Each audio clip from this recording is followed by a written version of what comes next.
Nandito na si Chito Miranda. Nandito na si Kiko, si Francis Magalona.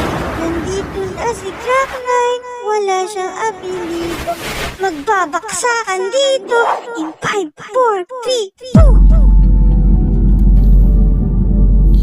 2. Boy Tantatero Records.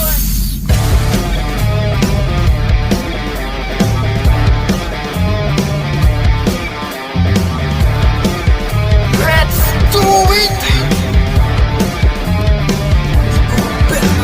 Nandito na si Chito Miranda. Nandito rin si Kiko, si Francis Magalona.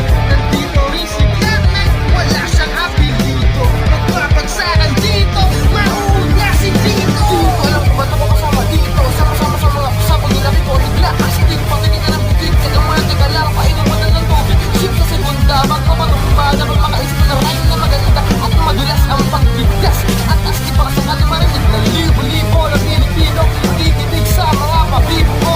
Di ka ba nagugulat sa mga nagalap? Di ko tinanong kung ba't ako sikat. Para bang panaginip na kulit pa kami. Talagang sinusunod ng pagiging makulit. Kailangan galingan, di na kahit napatan ang tugtugan ng parokya sa aming samahan. Siya, paano sa na ako masabi? Ngunit kailangan tumalaw ng mga labi ko ito. Kunyari, nagpapakasakala na magaling din ang kaya nasa. Tapos na si Chito Miranda. Nandito na si Tito, si Francis Magalona. Nandito rin si Jack9, wala kang apelido. Magbabagsakan dito, papalat na si Tito. Kasi yung Abraham, Sigurd, Sigurd, Sigurd, 45, 44 Magnum, NNN, Ibn, P5, 7, Water, Blitz, Batamount, so listen. Nandito na si Kiko at kasama ko si Chito at si Jack9.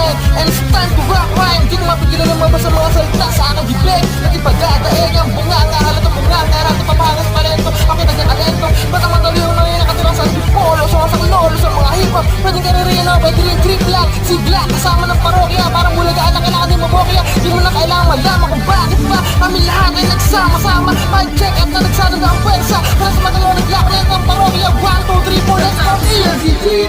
Si Chito Miranda, tapos na rin si Kiko.